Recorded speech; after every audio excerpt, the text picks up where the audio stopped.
Okay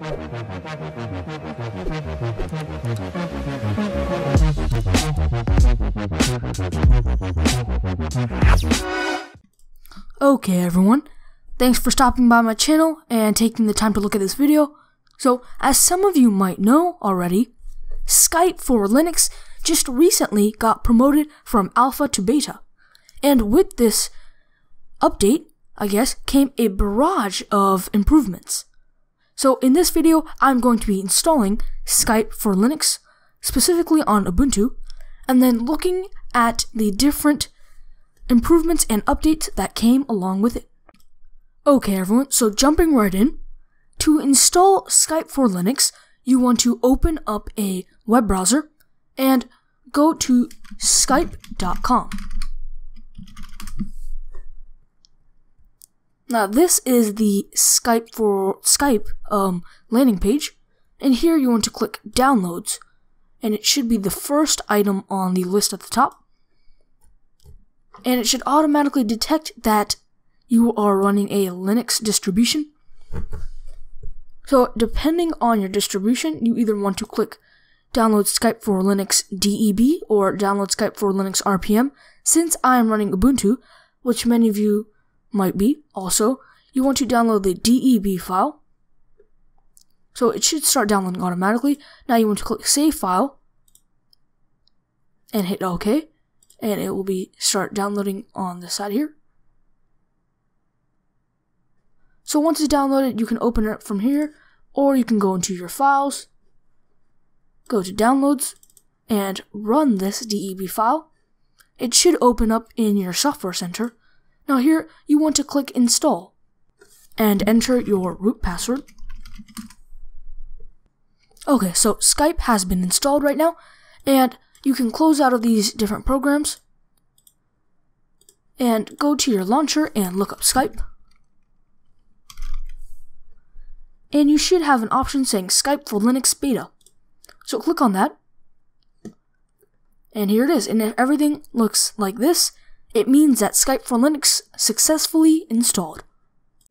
Okay, so now comes the review part of the video. And I'm going to start off by entering in my user information. So either your email or your Skype name. And then your password. And it should sign you in if you enter it correctly. So it should say this loading thing right here. Okay. So let's see. So if you successfully installed and signed in, you should see a page like this. And this is the default page for Skype. So on the top here, you have things like sign out, quit at the top in your online status. You have your actions here like redo, undo, cut, copy, paste. Your view options. So let's go full screen here. That's good. Some tools and help. So let's look at about Skype. The current version is 5.0.05.5, and this I believe is the latest version of Skype. Well, it should be, yeah. So let's close out of that. And over here in this list here, you have your contacts icon, bots, the keypad, dial pad, and then settings. In the settings area, you can select if you want notifications on or not, your instant messaging settings. So like previewing YouTube videos, image pasting, the appearance of instant messaging, privacy, and personalization. Let's change it to dark. Oh, that looks cool. So let's go back here and let's look at some of the updates that came along with the newest release. So the first major improvement that came with this update of Skype is calling updates. So basically, that means that you can call mobile devices and landlines with Skype credit. So if you click on the dial pad icon here, you can dial in any number, choosing the region or country, and you can actually call that phone.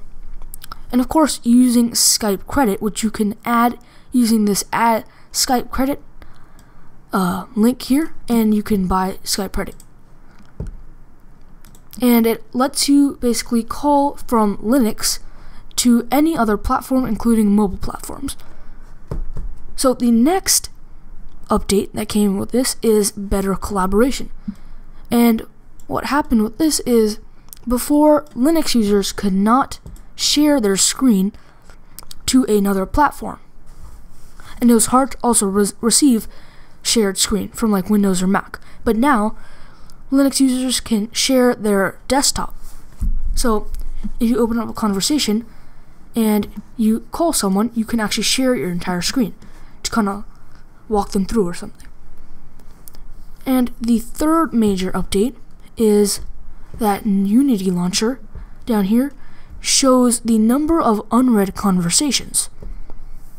So if you have a message that you didn't see before, it will show up over here as a number.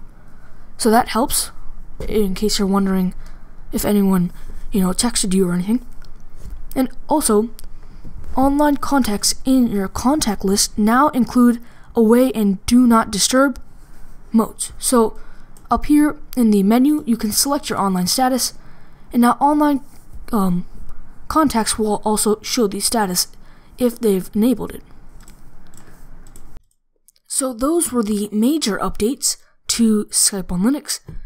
But now I'm going to just look around Skype and see the overall performance of it. So if you click on this little bot icon here, you can view all the bots. So that's nice. So let's try using, Caption Bot.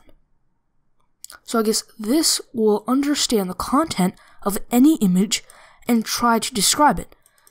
So to add it, you click this Add to Contacts button down here, hit Add to Contacts, and it should say Caption Bot, or whatever bot it is now a contact. So now let's go and get an image to try to send to this bot. So let's get an image of a dog.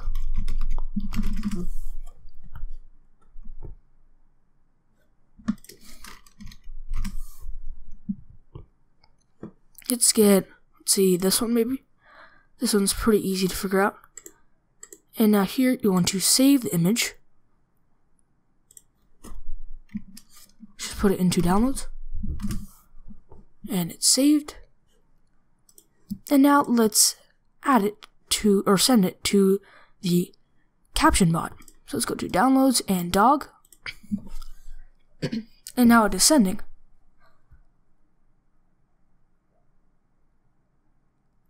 Wow, that's really cool. So the Caption Bot just responded saying that I think it is a brown and white dog laying on the ground, which is exactly what it is. So that works really well, and with no bugs or anything.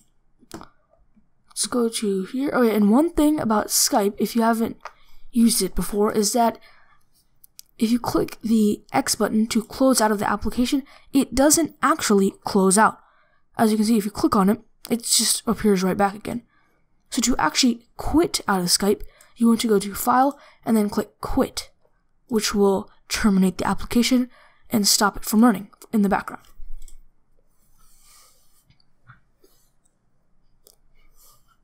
So everything looks really great with Skype.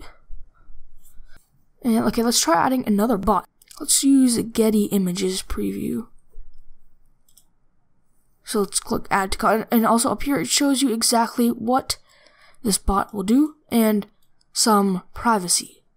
So let's click Add to Contacts. And now I guess we can. So let's just look for something. I'm not exactly sure. Tree maybe. Wow, that's really cool. Okay, so it just brings up a result with a bunch of images. And if you click on it, I believe it will open it in a browser or something.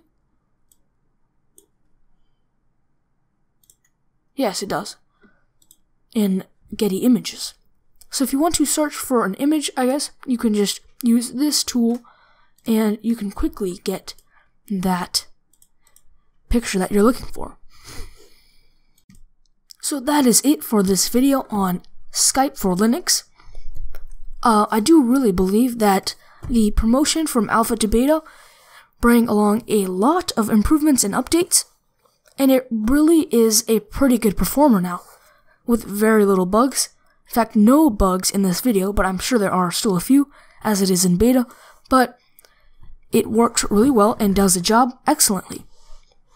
So, make sure to like, comment, and subscribe for more Linux videos and app reviews, and as always, thanks for watching.